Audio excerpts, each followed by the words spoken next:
Ariel Ballín es el jefe de neumonología del Hospital Cuya. En el CEMAFE se han montado un dispositivo post-COVID. Ariel, ¿cómo le va? ¿Qué tal? Buenas tardes. Sí, nosotros en la continuación del trabajo que hemos hecho en el Hospital Cuyen, atendiendo post-COVID y registrando los casos, ya llevamos evaluado en el Hospital Cuyen aproximadamente casi 500 pacientes. Este consultorio de post-COVID, de atención de pacientes que han tenido la enfermedad en CEMAFE, que estamos empezando a desarrollar, tiene que ver también con la primera experiencia. Lo que sí veíamos era que la cantidad de pacientes que han cursado la enfermedad y que persisten con síntomas es muy importante. Por eso necesitamos más capacidad para atenderlos en forma ordenada, organizada, para que puedan beneficiarse del conocimiento que hemos adquirido. Este consultorio que hacemos en CEMAFE, que es un programa de atención, está a cargo de médicos neumonólogos, médicos clínicos y médicos alergistas, junto con profesionales en salud mental, en una atención multidisciplinaria, y que se hace prácticamente todo en el mismo día de atención, que eso es una cosa que a los pacientes que concurren a esta atención en CEMAFE los beneficia mucho. Uno evalúa todo eso en un grupo de trabajo y después se saca una conclusión que se le informa al paciente. Ariel, ¿cuáles son, para aquellos que han tenido la enfermedad, las patologías que se atienden? Es decir, porque uno puede decir, no, esto es un resfrío, esta falta de atención, por ejemplo, es porque estoy aburrido. ¿Cuáles son las patologías concretas como para decir, yo concurro al hospital o concurro al CEMAFE? Nosotros lo que hacemos por una cuestión de recurso, de disponibilidad, es atender a los pacientes que después de 30 días persisten con los síntomas o manifiestan síntomas luego de haber tenido el alta epidemiológica. Eso es muy importante. ¿Cuáles son esos síntomas, por ejemplo? Fundamentalmente falta de aire, cansancio extremo, palpitaciones, y hay manifestaciones muy importantes en todos los sistemas. Por ejemplo, neurológicos, los trastornos cognitivos, los trastornos de atención son muy importantes, los trastornos afectivos también hemos visto que son muy importantes y que obviamente que se mezclan con haber tenido la enfermedad, haber estado tanto tiempo en cuarentena, hay mucho componente social, las formas de atención de la enfermedad son muy particulares porque uno muchas veces no puede atenderse con su médico habitual de referencia, se tiene que atender por un médico hospitalario, a veces en forma virtual, entonces todo eso... ¿Y cuál es la recomendación, no? Porque uno dice, bueno, salió del hospital, zafé, ¿no? ¿A quién se le dice, y me imagino que en la vorágine de atender a tantos, cómo se elige o qué criterio se toma para decirle, Guille, te espero dentro de 15 días, dentro de un mes? En general lo que nosotros hacemos en el Hospital Cuyen, que seguimos haciendo consultorio de post-COVID, atendemos los pacientes que estuvieron internados. En CEMAFE la modalidad es atender pacientes que no estuvieron internados. Esa es una gran diferencia porque... Es alguien que voluntariamente siente estos síntomas. Exacto. Y decide pedir turno. Exacto. Nosotros lo que hacemos en CEMAFE es, una vez que los médicos de cabecera o los médicos del dispensario los atienden en el transcurso de finalizada la enfermedad, si persisten con síntomas, son ellos los que derivan a CEMAFE para hacer una cuestión ordenada. No tenemos capacidad para atender a todos los pacientes que tuvieron COVID y que no tienen síntomas de hacerle un chequeo. Eso generalmente lo que lo hace el médico de cabecera habitual en el control anual que cada uno se hace habitualmente o que se tendría que hacer. Habitualmente la segunda ola mostró muchos casos de neumonía, ¿no? que derivaban casos de COVID en neumonía y neumonía bilateral severa. ¿Qué secuelas ha dejado en esta primera revisión? Si ustedes han visto que la neumonía ha provocado sobre los pulmones algún daño aún después de haberse obtenido el alta epidemiológica. Sobre todo los pacientes quedan con, como si fuera una neumonía prolongada, quedan con agitación y eso requiere terapia kinésica de rehabilitación respiratoria. en Semafé, desde que empezó la pandemia, se montó un sistema de rehabilitación con kinesiólogos respiratorios especializados, que eso ha demostrado y nos ha dado pautas de que fue muy beneficioso para tratar esta secuela respiratoria que es la agitación, el desacople con el ejercicio. Y eso es una cosa que vincularlos desde el consultorio post-COVID, desde el programa de atención, a la kinesio y a la rehabilitación respiratoria, es algo muy bueno que le da beneficio a la población, a los que están enfermos.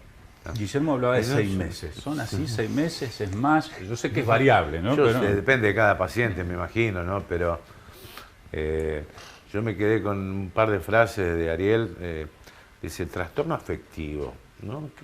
¿Qué sería un trastorno afectivo? Y trastornos de atención, porque muchas veces uno puede ser patologías que no se da cuenta uno que las tiene, ¿o no?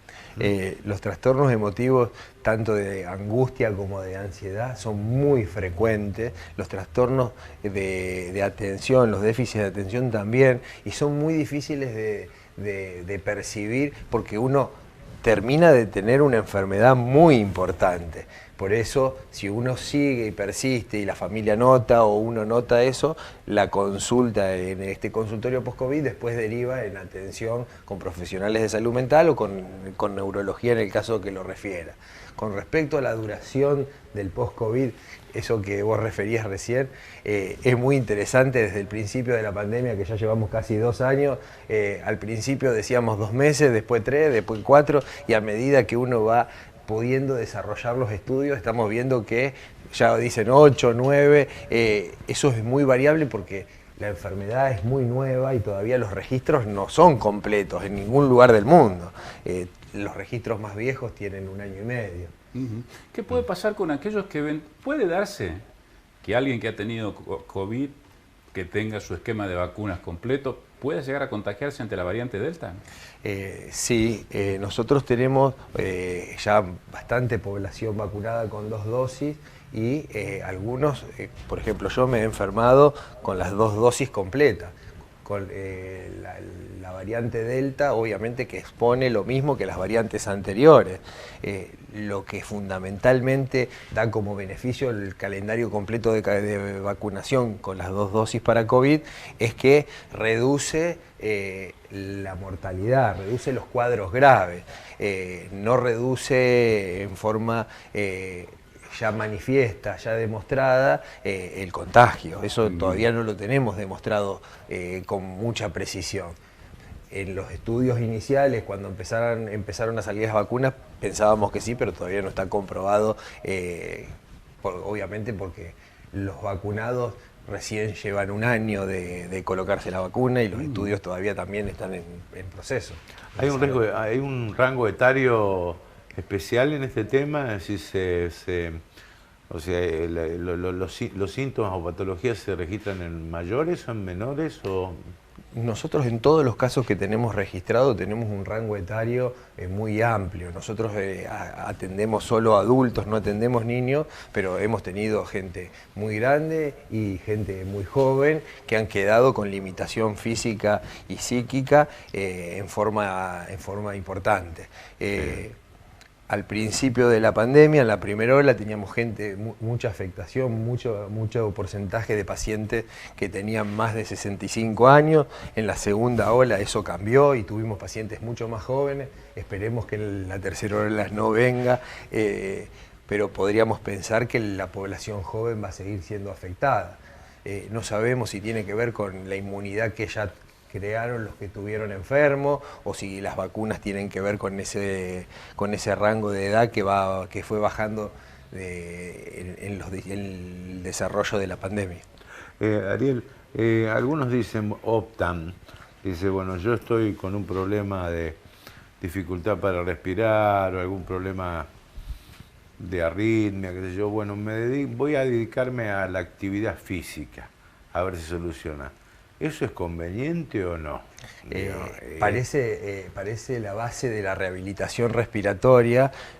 Nosotros lo que decimos es que si uno está con un síntoma trascendente, más allá de los 25 días, es buena la recomendación luego de tener un chequeo con su médico cardiólogo, su médico clínico. Claro, porque puede ser contraproducente también.